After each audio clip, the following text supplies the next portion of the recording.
La thématique du jour, c'est la méditation de pleine conscience. Donc, je vous propose de vous présenter cette approche. On va voir ses grandes indications en médecine et puis son utilisation qu'on peut en faire dans d'autres domaines. Si vous êtes d'accord, si on y arrive, je vous proposerai qu'on fasse aussi un court exercice de méditation à la fin de cette présentation. Et puis je conclurai avant d'ouvrir la discussion pour qu'on puisse tous échanger sur cette approche. Voilà.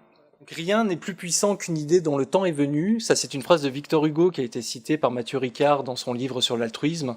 Et je trouve que c'est une phrase qui s'applique parfaitement bien à la méditation de pleine conscience, parce qu'aujourd'hui, on assiste à une véritable vogue de la méditation. Et si aujourd'hui la méditation suscite un tel engouement, c'est probablement qu'actuellement, dans notre société occidentale, on perçoit que cette approche répond à nos besoins de calme, de lenteur et de continuité. Alors en effet, il ne se passe pas une semaine sans qu'on parle de la méditation, alors que ça soit dans nos périodiques, à la radio, à la télévision. Donc le Time a fait plusieurs fois sa couverture avec la méditation de pleine conscience. Alors on dit mindfulness en anglais, c'est le terme anglo-saxon consacré, et c'est le terme scientifique aussi qu'on retient en médecine, on parle de mindfulness. Voilà, donc là je me suis amusé en fait à reprendre quelques couvertures, vous voyez ça dans vos kiosques tous les jours, hein. Donc il y a énormément de sujets et énormément d'intérêt pour cette approche. Mais alors paradoxalement, comme toutes ces approches dont on parle beaucoup, eh bien, il y a beaucoup d'idées reçues qui restent et il y a beaucoup de clichés, on va dire, qui ont un peu la peau dure autour de la méditation. Alors moi, quand j'en parle avec des personnes qui ne sont pas forcément éclairées ou qui ne s'intéressent pas spécialement à cette approche, je peux avoir des réactions un petit peu abruptes ou à l'emporte-pièce, du style quoi, la méditation, c'est un truc de secte ou c'est un gadget pour bobo. Voilà, ou une pratique réservée aux bouddhistes. Alors ce qu'on ne sait pas forcément, c'est que la méditation de pleine conscience, c'est une approche qui a été énormément étudiée ces 30 dernières années, et c'est probablement l'approche qui a été la plus étudiée ces 10 dernières années en psychologie. Et là, vous avez le nombre de publications année par année dans des revues scientifiques, c'est-à-dire des revues avec des comités de relecture, et vous voyez qu'en fait c'est en progression constante. Chaque année, on a plus de publications que l'année d'avant au sujet de la méditation de pleine conscience. Et pour la seule année 2016, on a passé la barre des 1000 publications, des 1000 articles scientifiques, donc qui vont traiter de près ou de loin de la mindfulness, qui est tout à fait considérable. Et aujourd'hui, on a des milliers et des milliers d'études qui s'intéressent et qui traitent de la méditation de pleine conscience. Alors de quoi parle-t-on quand on parle de méditation de pleine conscience? La définition la plus admise, la plus consensuelle, c'est celle de Jon Kabat-Zinn. Et lui, il dit, méditer, c'est diriger son attention d'une certaine manière, c'est-à-dire délibérément, au moment présent et sans jugement de valeur. Voilà, ça c'est la définition qui est retenue et que vous retrouverez dans tous les papiers. Alors c'est une définition qui est complète, qui est ciselée, mais chaque mot mérite d'être un peu explicité. Donc il dit, c'est diriger son attention. Quand on médite, on apprend et on travaille notre capacité à orienter et stabiliser notre attention. Délibérément, ça fait écho au fait que c'est quelque chose qu'on fait activement et qui nécessite un effort. Au moment présent, c'est-à-dire qu'on va se centrer sur ce qui se passe ici et maintenant, et sans jugement de valeur, ça fait écho au fait qu'on va essayer autant que faire se peut de désamorcer la tendance du mental à tout juger, tout analyser, tout critiquer, et surtout à chercher le delta entre ce qui est et ce qui devrait être. C'est ça que fait le mental de façon assez automatique, c'est qu'il cherche à repérer quels sont les problèmes et comment les résoudre. Donc autant que faire se peut, on va essayer de désamorcer cette tendance-là, et juste être avec ce qui est là et laisser faire. Donc pour vous aider à vous représenter un petit peu ce qu'on fait quand on fait un exercice de méditation, schématiquement, c'est un processus qu'on peut décrire en 4 grandes étapes. Donc la première étape, ça consiste à s'arrêter, on s'arrête, on se pose. Ensuite, on amène toute notre attention au niveau de nos ressentis corporels, non verbaux. On essaye de stabiliser notre attention dans une posture d'observation. Et enfin, on laisse les choses se dérouler telles qu'elles doivent se dérouler, sans chercher à intervenir dessus. Et in fine, l'idée, ça va être d'être pleinement présent à l'instant et à notre expérience de l'instant. Et vous savez sûrement, ou vous savez peut-être, que l'expérience humaine a 3 grandes dimensions, que sont les pensées, les émotions et les sensations. Donc l'idée, ça va être d'être pleinement présent à l'instant et à notre expérience de l'instant dans ces 3 grandes dimensions. Alors quand on définit ce qu'est la méditation de pleine conscience, ce qui est important aussi, c'est de définir ou de dire ce qu'elle n'est pas. Donc la méditation, ce qu'il faut savoir, c'est que le mot méditation, c'est un mot valise, hein, dans lequel on va ranger énormément de significations très différentes. Donc pour nous occidentaux, quand on parle de méditation, depuis qu'on est tout petit, quand on nous dit il faudra méditer sur tel sujet bien particulier, en fait on fait écho à une attitude qui consiste à s'absorber dans une longue et profonde réflexion sur un sujet métaphysique. Alors vous voyez que là c'est pas du tout ce dont il s'agit. Là on parle d'une technique attentionnelle et on va surtout se centrer sur des ressentis corporels, non verbaux, et pas du tout dans l'absorption de concepts intellectuels et langagers. Donc rien à voir. Méditer, ce n'est pas faire le vide dans sa tête non plus. Alors, il y a beaucoup de personnes qui ont dans l'idée de venir à la méditation pour apprendre à faire le vide dans sa tête. Alors, faire le vide dans sa tête, ce n'est pas possible. Ce qu'on dit, c'est que le cerveau sécrète la pensée. Un petit peu comme la source fait de l'eau, le cerveau sécrète la pensée. Donc on ne peut pas empêcher ça. Par contre, ce qu'on apprend à faire quand on pratique la méditation de pleine conscience, c'est qu'on apprend à modifier le rapport qu'on entretient avec nos pensées. C'est-à-dire qu'habituellement, quand une pensée traverse notre esprit, généralement, elle nous emporte et on peut mettre beaucoup de temps, voire très longtemps, avant de s'en rendre compte ou de revenir au moment présent. Et là, ce qu'on fait, c'est qu'on apprend en fait à identifier les pensées, à les repérer quand elles naissent dans notre esprit, et à faire autre chose que de se faire emporter par elles et à revenir au moment présent. Donc c'est plus une absence d'engagement dans la pensée qu'une absence de pensée tout court. La méditation, ce n'est pas une démarche religieuse ou spirituelle, en tout cas pas dans l'utilisation qu'on en fait en médecine. Nous, on a gardé uniquement l'aspect technique, l'aspect entraînement de l'attention, et ça a été complètement sorti ou désincarné de tout référentiel spirituel, bien qu'au départ, ça soit des techniques qui soient issues des traditions bouddhistes, ça je vous en reparlerai un petit peu plus tard. Et puis enfin, la méditation, ce n'est pas de la relaxation, de la sophrologie ou de l'hypnose. Il y a très souvent des confusions entre toutes ces approches.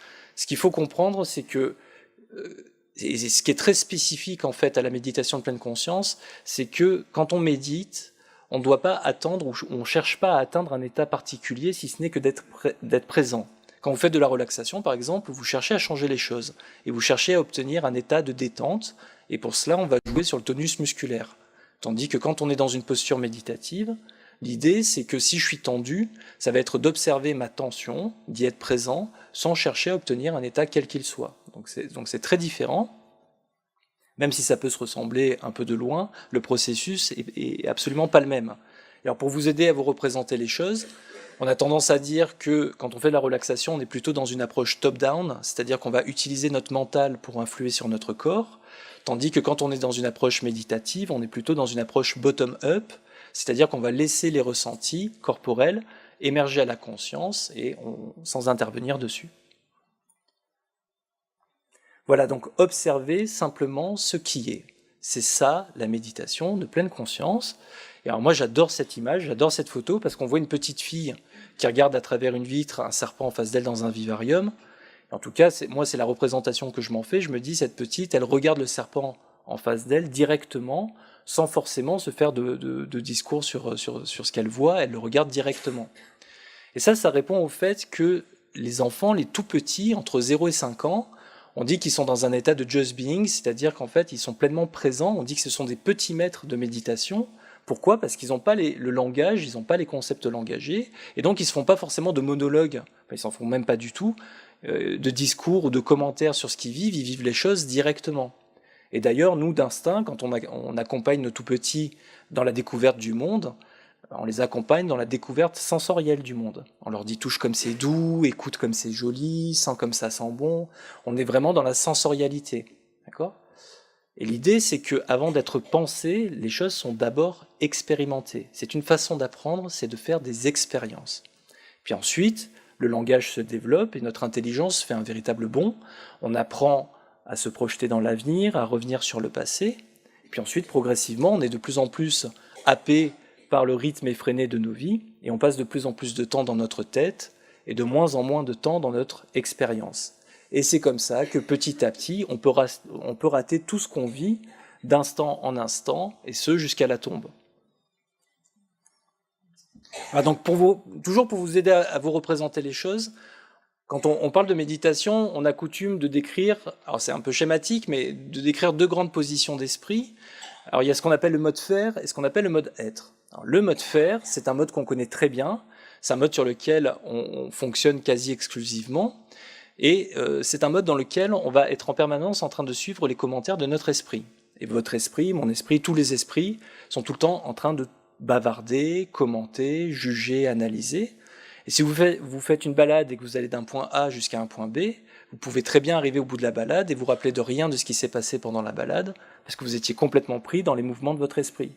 Et ça, je pense que vous voyez tous bien de quoi je parle, parce que c'est un mode sur lequel on fonctionne très majoritairement.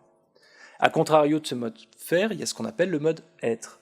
Le mode être, ça consiste juste à être bien présent au moment présent, c'est-à-dire à se centrer sur ce qui se passe ici et maintenant, à l'extérieur de moi, mais aussi à l'intérieur de moi. Donc dans l'exemple de la balade, l'idée, ça va être d'être très présent, très attentif au paysage qui m'entoure, au son du vent dans les feuilles des arbres, au contact de l'air sur ma peau, à la qualité de la lumière, et puis au fait qu'en moi, il y a des pensées qui peuvent traverser mon esprit, des émotions qui peuvent surgir, des sensations qui peuvent se manifester, et que tout ça, je peux l'observer, je peux le ressentir, je peux m'y connecter, sans me laisser emmener ailleurs par mon esprit, et sans chercher à changer quoi que ce soit. Et c'est bien entendu ce mode être qu'on cherche à atteindre et à stabiliser quand on fait des exercices de méditation de pleine conscience. D'accord ? Méditer, il faut le comprendre comme s'entraîner à diriger son attention sur le moment présent. Ça va ? Ouais. Voilà, donc ce qu'on a l'habitude de dire, c'est que si la pratique de la pleine conscience peut paraître simple, elle n'est pas nécessairement facile, car nos habitudes mentales, nos réactions automatiques nous détournent en permanence de l'ici et maintenant.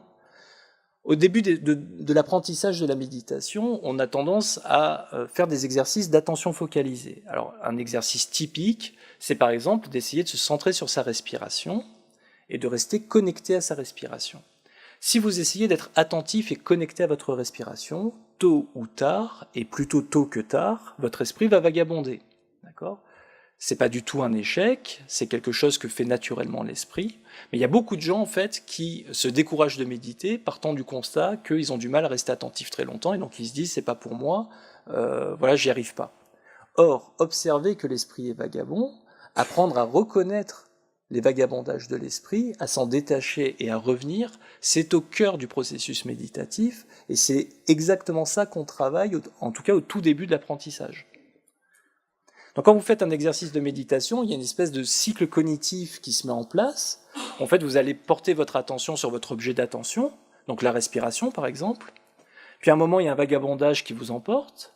Puis parce que la guidance vous rappelle à l'ordre, ou vous en prenez conscience tout seul, vous prenez conscience que vous êtes parti. Vous notez que vous êtes parti, vous détachez votre attention du vagabondage et vous la ramenez à votre respiration. Et si ça se passe 40 fois on fait ça. Et au début, c'est ça la méditation. On parle du vagabondage mental. Le vagabondage mental, c'est ce qui fait que quand vous êtes au travail, vous pensez souvent aux vacances. Et c'est ce qui fait aussi que quand vous êtes en vacances, vous pensez à quoi ? Au travail, voilà. C'est ça. Alors d'autres exemples extrêmement classiques, c'est quand par exemple vous êtes en train de conduire et que vous arrivez à destination et que vous seriez incapable de dire ce qui s'est passé pendant le trajet parce que vous étiez pris dans les mouvements automatiques de votre esprit, on dit que vous étiez en pilotage automatique. Ou alors quand on cherche nos clés pendant 2 heures, parce qu'au moment où on les a posées, on était complètement absent et absorbé dans des pensées. Ou encore quand vous arrivez en bas d'une page de texte et que vous vous rappelez absolument pas de ce que vous avez lu et qu'il faut tout reprendre parce que vous êtes parti ailleurs. Voilà, c'est ce que font nos vagabondages. D'accord ? Et vous voyez bien que, en fait, il est question de présence et d'absence, en fait. Et ça, c'est quelque chose que j'aime beaucoup, c'est comment doubler son espérance de vie. Voilà. Alors, vous allez voir que vous n'êtes pas venus pour rien. Surtout ceux qui sont au fond, c'est bien. Là, vous êtes debout, mais vous n'êtes pas venus pour rien, c'est bien. Donc c'est quelque chose qui nécessite pas de crème, ça coûte pas un rond, en fait. En fait, on va faire un calcul simple. On va prendre quelqu'un à qui il reste 40 ans de vie à vivre. D'accord ? Donc on dit que sur 24 heures par jour, il y a à peu près 8 heures dédiées au sommeil, donc ça laisse 16 heures d'éveil. Si on postule de façon tout à fait vraisemblable, qu'on est de façon spontanée présent uniquement, qu'on est présent à ce qu'on vit uniquement 2 heures par jour, ça fait tomber ces 40 années de vie à 5 ans. D'accord ? 5 ans de présence, de vie habitée. D'accord ? Donc vous voyez bien que le fait d'apprendre à habiter le moment présent, à se connecter à ce qui se passe, on peut très, très facilement doubler, voire même tripler notre temps de vie subjectif, habité. Ça va pour ce calcul ? J'ai progressé, je suis content. J'arrive à le faire passer maintenant, c'est bon. Voilà, donc moi j'ai tendance à dire que à partir de maintenant, vous savez que votre vie dépend de la méditation. Voilà, ça c'est une très belle image qu'on m'a tout de suite délivrée quand j'ai commencé mon apprentissage de la méditation, et elle m'est toujours restée, donc je vous la propose aussi. En fait, ça consiste à faire le parallèle entre le fonctionnement de l'esprit et l'océan. Donc on dit que l'océan, en fait, ne se résume pas à sa seule surface agitée. On peut passer toute sa vie à la surface agitée de l'océan, et à se faire chahuter par les vagues, mais qu'en fait, l'océan ne se résume pas à cette seule surface, il a une profondeur, une épaisseur, et il y a des lieux au fond de l'océan d'où on peut observer cette agitation de surface avec distance et sans être chahuté par cette agitation. L'esprit, c'est la même chose, il y a la surface agitée de nos pensées, et il y a des lieux en nous plus profonds, d'où on peut observer cette agitation sans être chahuté par elle. Voilà, je trouve que c'est une jolie image.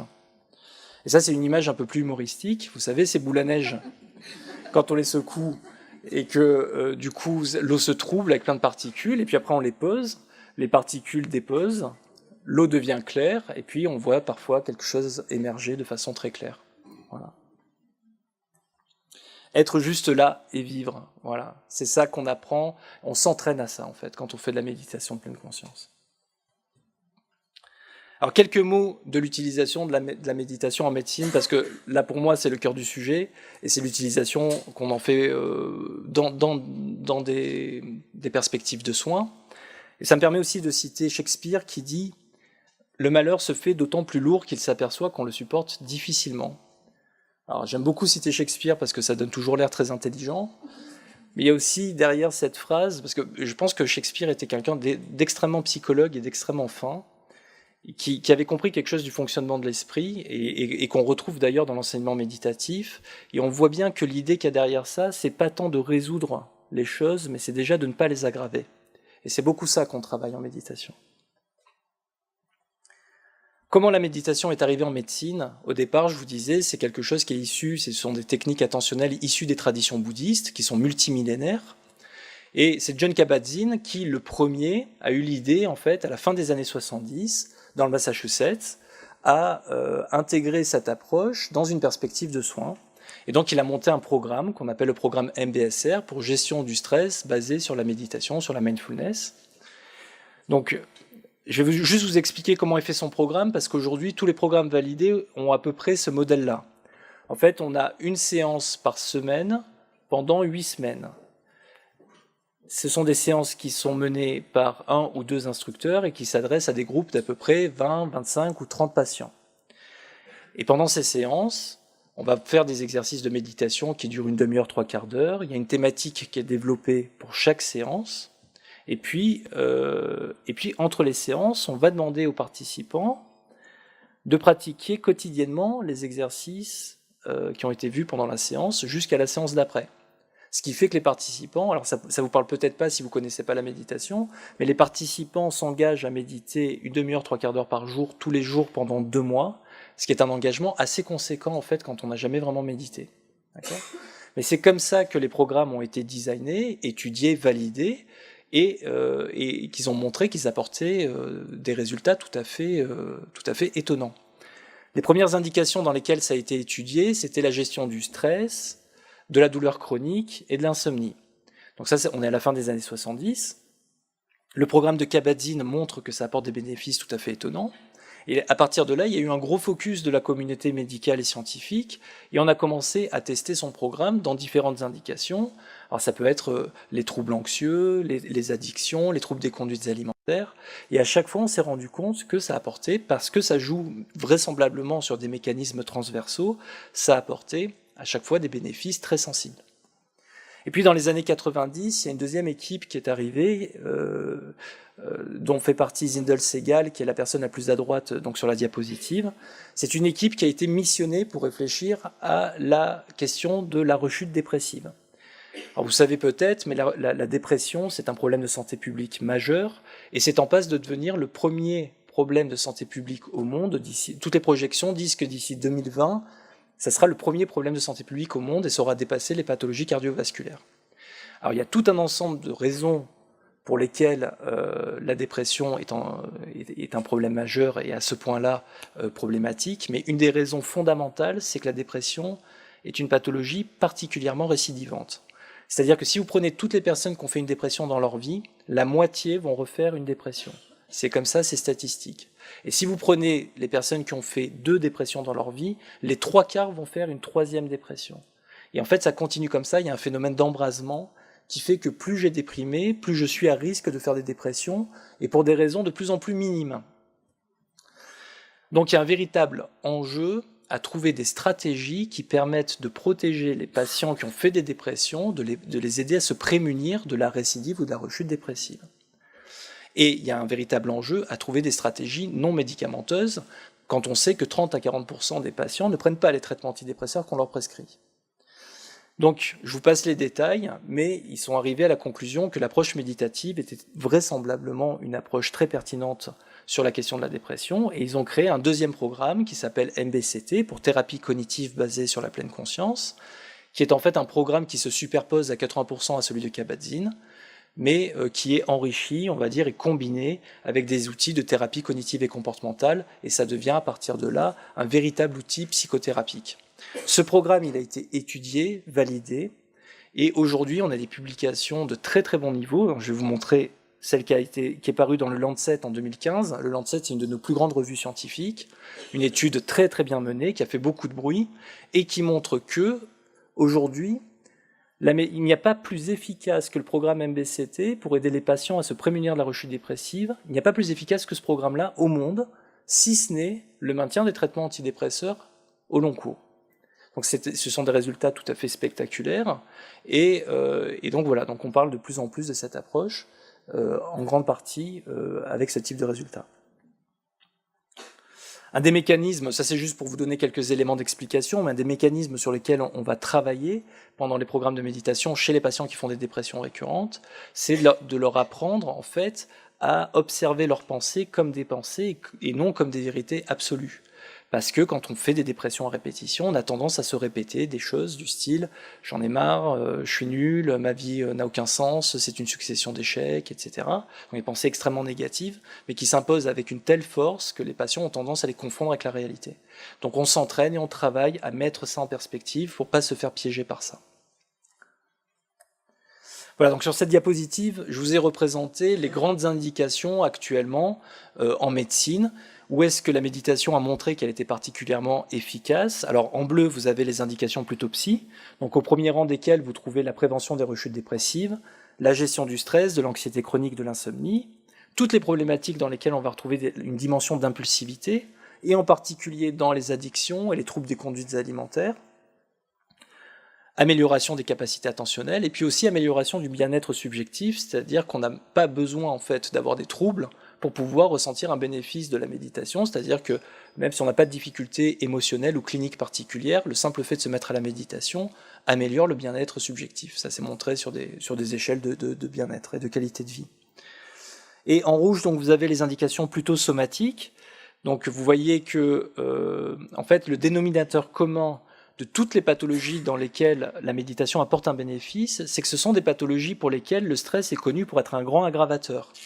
Donc on va retrouver des bénéfices dans la gestion de la douleur chronique, dans les problèmes d'immunité, c'est-à-dire qu'en fait quand on est stressé de façon chronique, on se retrouve en hypercortisolémie, c'est le bruit de fond en fait, on dit c'est l'hormone du stress, et ça torpille nos défenses immunitaires. Donc en fait il y a des études qui montrent que les méditants ont une meilleure immunité et des taux de cortisol plus bas, amélioration des dermatoses qui sont intriquées avec le stress, comme le psoriasis. Et puis aussi, et là on a des résultats très consistants sur l'amélioration des fonctions cardiaques et de la régulation de la tension artérielle. Bon, c'est un peu une vue d'avion, hein, on pourra rentrer un peu plus dans les détails si vous le souhaitez. Voilà, quelques mots sur l'intérêt que peut avoir la méditation dans la gestion de la douleur chronique. Ça c'est quand même un point qui est très important parce que je trouve que ça permet d'expliciter aussi la mécanique méditative et comment cette approche peut vraiment s'avérer pertinente. Ce qu'il faut comprendre, c'est que quand on souffre de douleurs chroniques, de façon assez automatique et spontanée, notre mental, notre esprit a tendance à se focaliser sur la douleur, à se crisper sur elle et à entrer en conflit avec elle. D'accord ? Donc si je représente la douleur, la sensation nue, par mon poing fermé, toute mon attention va se focaliser sur cette douleur, va se crisper sur elle, et mon esprit va être mu par des mouvements du style j'en ai marre, je veux que ça s'arrête, mais c'est pas possible que j'ai encore aussi mal, mais avec tous les médicaments que je prends, mais c'est pas possible, et si j'avais pas fait tel truc il y a quelques années, j'en serais pas là. Vous voyez ce type de mouvement, avec toutes les émotions qui vont avec, c'est-à-dire des émotions de révolte, de colère, d'angoisse. Donc en fait, voilà où on en est, on a une douleur, notre attention est focalisée sur elle, toute notre énergie part au combat contre cette douleur. Donc bien évidemment, on n'arrive pas du tout à la résoudre avec ce type de stratégie, et ça vient l'enrober d'une couche de souffrance surajoutée avec des émotions négatives et des pensées négatives. Et on est pris là-dedans, pris au piège, en étant convaincu qu'en fait, il faut continuer de se battre. D'accord ? Qu'est-ce qu'on fait quand on fait de la méditation de pleine conscience ? On apprend à modifier le rapport qu'on entretient avec notre douleur. On apprend à aller contacter directement la douleur, et à l'observer et à essayer de la laisser être telle qu'elle est sans entrer en conflit avec elle. On dit qu'on essaye de l'observer avec curiosité. Donc ça nous permet déjà de nous affranchir de la couche de souffrance surajoutée. Et une fois qu'on l'a, si je puis dire, un peu apprivoisée, ensuite on va essayer progressivement d'élargir le champ de notre attention à l'ensemble de nos sensations corporelles et à l'ensemble de notre expérience. Ce qui fait qu'en fait on va jouer sur des stratégies d'acceptation et d'intégration et qui va permettre d'obtenir un peu un effet de dilution de la douleur. On ne va pas résoudre la douleur, mais elle va prendre beaucoup moins de place. D'accord ? Et l'idée, en fait, c'est justement de faire une place à la douleur pour qu'elle ne prenne pas toute la place. Ou autrement dit, une fois que j'ai fait de la place à ce qui me déplaît, je peux faire de la place à tout le reste. Ça va ? Voilà, donc vous voyez, on travaille sur des stratégies d'acceptation et d'intégration, et vous voyez bien qu'on n'est absolument pas dans la logique médicale habituelle, qui consiste à chercher à absolument résoudre tout inconfort, et tant qu'on ne l'a pas fait, on continue. Quelques mots des publications et des études neuroscientifiques, parce que il y a énormément de papiers là-dessus, ça questionne beaucoup les neuroscientifiques de savoir ce qui se passe dans le cerveau des méditants. Donc il y a beaucoup d'études d'imagerie. Alors vous savez peut-être que notre cerveau on dit, il est doué de neuroplasticité, il est plastique, c'est-à-dire qu'en fait nos neurones ont la capacité de se moduler, de se transformer tout au cours de la vie. Et si vous apprenez à parler une langue étrangère ou à jouer d'un instrument de musique, vous allez modifier l'architecture, l'anatomie fonctionnelle de votre cerveau, c'est-à-dire la façon dont les aires fonctionnent et dont elles se répondent les unes avec les autres. Et la méditation va entraîner justement des modifications observables sur le cerveau, comme le font tous les apprentissages. Et donc on a pu montrer avec des études d'imagerie, chez des méditants, que la méditation permettait d'obtenir des changements mesurables dans des régions du cerveau associées à la mémoire, à l'attention, aux émotions, à la conscience de soi et à l'empathie. Donc ça, par exemple, c'est une étude qui a été menée chez des grands méditants et qui montre alors carrément qu'ils ont réussi à épaissir certaines zones du cerveau, alors en particulier des régions du cerveau qui sont particulièrement impliquées dans la régulation de l'attention et dans l'interoception, c'est-à-dire notre capacité à identifier les alarmes un petit peu de notre corps, c'est-à-dire tous les messages du style température, douleur, sensations liées aux émotions, et puis également des régions qui sont impliquées dans l'empathie. Alors ça, pour moi, ça entre en résonance avec le message caché de Michel-Ange. Alors je ne sais pas si vous connaissez cette histoire, en tout cas une fois que je vous l'aurai montré, vous ne pourrez plus ne pas le voir. En fait, c'est un neurologue qui l'a vu pour la première fois, et lorsqu'il est rentré dans la chapelle Sixtine, en fait, ça lui a sauté aux yeux. Donc, quand il a vu cette représentation de Dieu, qui est archi connue, il a dit « mais c'est pas possible, c'est une coupe sagittale du cerveau ». Et effectivement, c'est assez bluffant, c'est une coupe sagittale du cerveau. Il y a plusieurs interprétations à ça. Il y en a une, et en tout cas, moi, c'est celle que je me plais à croire, c'est que peut-être que Michel-Ange a voulu nous dire que la spiritualité au sens large, c'est-à-dire, on va dire, l'attention, la contemplation, la conscience, la quête de sens, les valeurs d'amour et d'altruisme sont peut-être plus à chercher dans les pouvoirs de notre esprit et de notre cerveau que dans un Dieu externe. Alors, en tout cas, c'est une interprétation que je vous propose. Quelques mots sur les autres aspects de la méditation de pleine conscience. Parce que moi, j'ai eu une activité, avant de revenir à Nancy, j'ai exercé quelques années en libéral. Donc j'étais installé en tant que psychiatre libéral en ville. Et donc j'étais parfois confronté à certaines demandes qui ne cadraient pas du tout avec des pathologies psychiatriques caractérisées, c'était plutôt des plaintes, on va dire, subjectives, par rapport auxquelles j'étais assez démuni avant de connaître la méditation de pleine conscience. Alors par exemple, vous avez l'impression que le temps file trop vite et que vous n'avez le temps de rien. Donc ça, c'est ce qu'on appelle les modifications subjectives de la perception du temps. Vous savez, les semaines où vous travaillez comme des dingues, que vous arrivez au bout de la semaine, vous avez l'impression que le temps est passé très vite, et si vous essayez de vous rappeler le début de la semaine, ça vous paraît très loin. Et à contrario, quand vous êtes en vacances et que vous faites rien, parce que j'espère que vous faites rien quand vous êtes en vacances, en tout cas que vous ralentissez, eh bien le temps vous paraît plus lent, mais quand vous essayez de vous rappeler le début de la semaine, ça vous paraît tout près. Voilà, c'est ce qu'on appelle les modifications de la perception subjective du temps.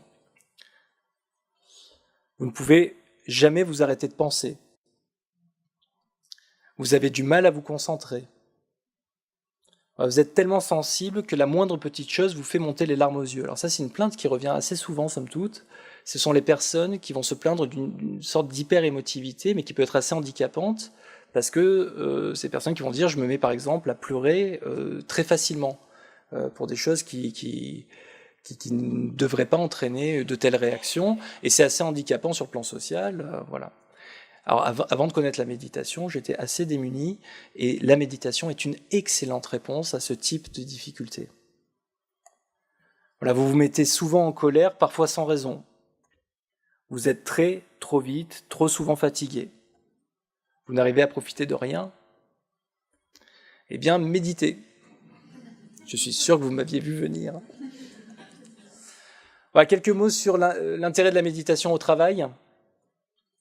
Aujourd'hui, le rythme du travail et le rythme de la société, en fait, s'est considérablement accéléré ces dernières années, et ce pour au moins deux grandes raisons selon les sociologues. La première, c'est le modèle économique de la concurrence mondialisée qui impose une pression permanente sur les marchés qui doivent être ultra réactifs. Et la deuxième, c'est l'avènement des nouvelles technologies qui nous imposent en permanence des interruptions et qui nous saturent d'informations. Voilà, donc on se retrouve dans des rythmes de travail absolument dingues. Alors au passage, ça a été étudié, c'est-à-dire que si vous êtes en train de vous absorber sur une tâche et que vous en êtes détourné par une interruption, par un téléphone qui sonne, un SMS, etc., pour retrouver votre qualité d'attention avant d'en avoir été détourné, ça va vous prendre 21 secondes. Vous voyez un peu le coût à la fin de la journée de toutes ces interruptions, en fait. Bref, donc tout ça, ça crée des problèmes. Ça augmente le risque d'erreur. Alors dans nos jugements et nos prises de décision, dans notre manière de comprendre et de réguler nos émotions, dans la manière dont nous traitons les autres humains, ça donne des sentiments d'instabilité et d'insécurité, et puis surtout ça finit par s'impacter en termes d'excès de stress et de déficit de sens. Et là on n'est pas loin de la question de l'épuisement professionnel, et un des premiers symptômes et un des plus importants en fait, c'est le sentiment que ce qu'on fait n'a pas de sens. D'accord ? C'est une sorte de désinvestissement et d'assèchement émotionnel. Donc il y a plein de raisons de méditer au travail. Alors tout d'abord, ça c'est pour les chefs d'entreprise, déjà de faire méditer les employés, ça améliore toute leur capacité mentale. Donc on sait que ça améliore la concentration, la stabilité de l'attention, la créativité, ça baisse l'impulsivité, donc c'est gagnant. Mais c'est surtout gagnant aussi, pourquoi ? Parce que ça aide à gérer le stress, la dépression, l'anxiété, qui sont d'immenses pourvoyeurs d'arrêt de travail. Ça nous permet aussi de rééquilibrer notre manière de travailler et de plus être le jouet des objets. C'est-à-dire que moi j'aime bien cette phrase qui dit « c'est pas nous qui possédons les objets, c'est les objets qui nous possèdent ». L'idée c'est d'inverser un peu la vapeur et de redevenir un peu maître à bord. Et de savoir gérer et utiliser beaucoup plus intelligemment nos boîtes mail, nos téléphones, nos écrans. Ah ben voilà. Et c'est bien foutu quand même, hein.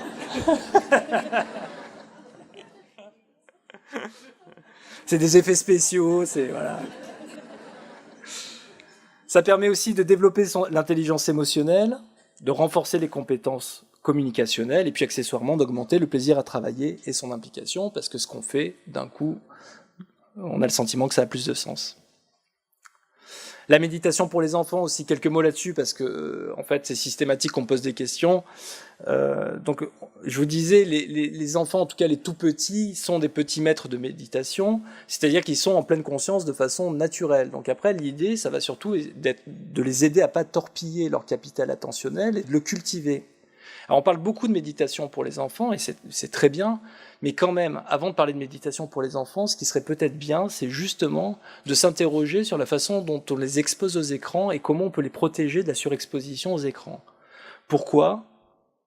Parce qu'on sait, et ça c'est très clair, que l'exposition massive aux écrans altère le développement de l'attention, de la motivation, de la capacité à différer la gratification, c'est-à-dire que nos gamins deviennent impulsifs, ça altère l'apprentissage du langage et ça altère le sommeil.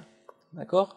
Donc, forcément, alors après, on va chercher des choses qui peuvent permettre de rééquilibrer un peu la balance et on va faire appel à des stratégies plus méditatives. Mais peut-être que ça serait une bonne idée déjà d'essayer de transmettre une utilisation modérée et rationnelle des écrans à nos enfants, ce qui, de mon point de vue, est un véritable challenge pour la génération de parents à laquelle j'appartiens, parce qu'on voit bien qu'on est saturé d'écran partout, et le côté très attractif. Voilà, donc je vous disais, hein, jusqu'à l'âge de 5 ans, en fait, c'est surtout des postes sensoriels, on accompagne la découverte sensorielle du monde. À la préadolescence, la méditation ressemble à la pratique adulte, mais elle est un tout petit peu plus imagée et un peu plus habillée de façon enfantine. Et puis après, à l'adolescence, on commence à parler de méditation comme chez les adultes. Alors vous connaissez peut-être ce livre qui s'appelle « Calme et attentif comme une grenouille », c'est un best-seller absolu, qui est un des premiers en fait qui est sorti sur la thématique de la méditation pour les enfants.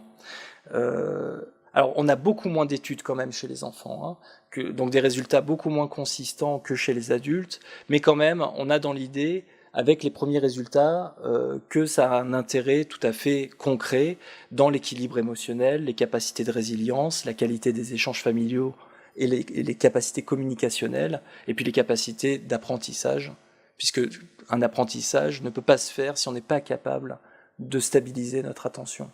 Alors, tout part de là en fait. C'est extrêmement, extrêmement handicapant de ne pas savoir stabiliser son attention. Alors, quelques mots aussi sur l'iconographie zen, parce que quand on parle de méditation, on ne peut pas y échapper. Vous allez voir des personnes habillées en orange qui ont un sourire un peu béat, des personnes en lotus sur la plage. On empile des cailloux aussi, je ne sais pas pourquoi on empile autant de cailloux. Donc pour trancher un petit peu avec cette iconographie, moi je suis allé chercher des études que je trouve passionnantes et fascinantes, qui sont des études menées par les militaires. Donc en fait, c'est un papier de 2009 où ils ont pris des Marines américains qui étaient prêts à être débarqués en Irak au moment où ça chauffait dur. Et donc ils ont pris des Marines et en fait ce qu'ils font, c'est qu'ils font ce qu'on appelle des stages d'inoculation au stress, c'est-à-dire qu'on les prépare à être en plein bouillon et à affronter des environnements extrêmement agressifs. Et donc ils ont fait, alors c'est un essai contrôlé, hein, ils ont fait 2 bras, un bras d'inoculation au stress classique et un bras dans lequel on faisait en plus méditer les Marines. Donc ils ont fait un programme qui ressemble comme 2 gouttes d'eau à celui de Kabat-Zinn, hein, en 8 séances pendant 2 mois, donc comme je vous l'ai expliqué, mais bon, designé à la sauce militaire, hein, combiné avec des outils plutôt liés au combat et à la gestion des combats. Donc eux, ils appellent ça le fitness mental, hein, vous voyez, on est dans une imagerie beaucoup plus tonique et militaire. Et qu'est-ce qu'ils ont montré ? Ils ont montré que les Marines qui avaient fait le programme de méditation, en fait, augmentaient leur mémoire de travail, amélioraient leur mémoire de travail. Et la mémoire de travail, très schématiquement, ça peut se définir comme notre capacité à retenir à court terme ce qui est pertinent et à pas se faire distraire par ce qui n'est pas pertinent. D'accord ? Donc c'est certain que si vous améliorez votre mémoire de travail, si vous arrivez sur un champ de bataille, c'est fortement probable que vos chances de survie soient intimement liées à votre mémoire de travail. Et puis les chances de survie de vos collègues aussi, parce que ça évite les balles perdues. Donc ça va permettre en fait de maintenir un espace de travail propice, on va dire, aux décisions rapides et réfléchies dans des environnements extrêmement pressurisants. Et ce qu'on sait aussi, c'est que les militaires qui ont appris à méditer sont beaucoup plus résilients parce qu'une fois qu'ils sont sortis des zones de combat, ils développent moins de symptomatologie post-traumatique parce qu'ils ont appris à mieux réguler et digérer leurs émotions. Pourquoi je vous dis ça ? C'est juste pour vous dire que si les militaires s'y intéressent, c'est que c'est pas que de la poésie ou d'empilage de cailloux. Voilà, donc en conclusion, la méditation, en fait, quand vous parlez de méditation, donc déjà, il faut comprendre que le mot méditation est soumis à plusieurs définitions. Donc déjà, il faut s'accorder sur ce qu'on entend par méditation dans le sens de pleine conscience. Mais alors après, c'est quelle est l'utilisation qu'on en fait ? Et vous voyez à travers tous les exemples que je viens de vous donner, en fait, que la méditation, ça peut être considéré comme une technique, ou comme un entraînement, ou comme un apprentissage, ou comme une pratique, ou carrément comme une philosophie de vie, ou même comme un art. Tout dépend de l'utilisation qu'on en fait. Et vous allez avoir parfois des discussions justement un peu sans fin et sans fond, parce que les gens ne sont pas d'accord. Il y en a qui vont dire non, non, la méditation, ça doit être un style de vie. Puis d'autres pas du tout, ils vont dire moi c'est plutôt une question de technique ou d'entraînement. Tout ça c'est vrai, ça dépend uniquement de l'utilisation que vous en faites. C'est exactement comme le sport. Le sport, on peut l'utiliser comme une technique pour se sentir un peu mieux, ou carrément comme un style de vie. Voilà. Voilà, ce que je vous propose, si vous êtes OK, c'est qu'on fasse un petit exercice de méditation tous ensemble.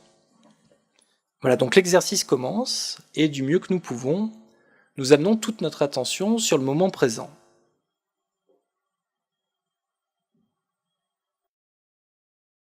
Je vous propose de conclure et puis on ouvrira la discussion pour rediscuter de cet exercice si vous le souhaitez. En tout cas, peut-être que certains d'entre vous ont pu observer ce phénomène que je décrivais en introduction, ce phénomène de vagabondage en fait, hein, où on part, on note qu'on est parti et puis on revient à ce cycle. D'accord ? Alors pour ceux qui veulent plus d'informations, moi je vous invite à aller consulter le site de notre institut, qui est un institut donc de formation aux thérapies basées sur la mindfulness. Donc il y a un institut dédié aux professionnels de santé, mais sur lequel vous trouverez de l'information au sujet de la méditation de pleine conscience. Vous trouverez aussi des téléchargements audio qui sont gratuits, donc qui sont en accès libre, si vous souhaitez méditer avec les guidances. Et puis vous trouverez aussi des liens sur notre site qui renvoient sur d'autres sites qui sont des sites fiables et de bonne qualité. Hein, voilà, donc ça peut être une bonne porte d'entrée si vous souhaitez vous éclairer sur cette approche. J'en profite aussi, donc, le professeur Schwann en a parlé, c'est vrai que je suis tout content, donc j'en profite aussi pour vous mentionner la parution prochaine de mon nouveau livre qui s'appelle donc, « Ne laissez pas votre vie se terminer avant même de l'avoir commencé » et qui sera disponible sur le site La Réponse du Psy d'ici la fin du mois. Voilà. Et donc, bien évidemment, je parle de méditation, d'acceptation et d'engagement. Un petit bonus pour la fin. C'est une étude japonaise que je trouve géniale et qui s'est intéressée à la façon dont on peut performer au Dr Maboul. Alors je sais, peut-être que les plus jeunes ici ne connaissent pas. C'est un jeu qui a bercé mon enfance. Alors pour ceux qui ne connaissent pas, le Dr Maboul, c'est un jeu très attentionnel en fait, hein, très méditatif, parce qu'il s'agit d'aller chercher des petits os dans le corps d'un patient.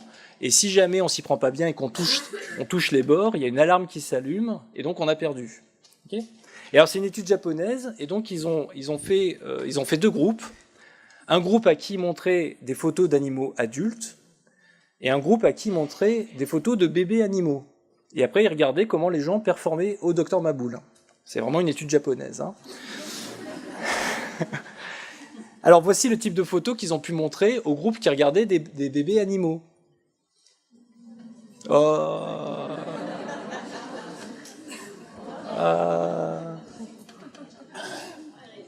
Et ouais. Et voilà, ouais. C'est mignon, hein. Et qu'est-ce qu'ils ont montré ? Ils ont montré que les personnes qui avaient regardé des photos de bébés animaux performaient beaucoup mieux au Dr Maboul que les personnes qui avaient regardé des photos d'animaux adultes. C'est ce qu'ils appellent l'effet kawaii, ça veut dire mignon en japonais. D'accord ? Et on voit bien en fait que ça a un sens évolutionniste en fait, c'est-à-dire que de voir des tout petits, ça nous rend nécessairement plus attentifs, parce qu'ils sont plus fragiles et ils ont besoin de toute notre attention. D'accord ? Donc en fait, si vous voulez juste être plus mindful, sans beaucoup d'efforts, moi je vous invite à regarder des photos de bébés animaux au démarrage. Ça sera peut-être mieux que de regarder les infos en fait. Hein. Voilà. Et puis un avertissement aussi pour conclure, parce que nous sommes en Lorraine, et en Lorraine, il y a des produits régionaux particulièrement neurotoxiques. Et ça, je peux vous dire que je sais de quoi je parle. Et donc, je préfère vous prévenir, mais 4 centilitres de Mirabelle, ça peut ruiner instantanément le bénéfice de 30 ans de pratique méditative. Donc voilà, donc boire de la Mirabelle ou méditer, faut choisir. Voilà, je vous remercie pour votre attention.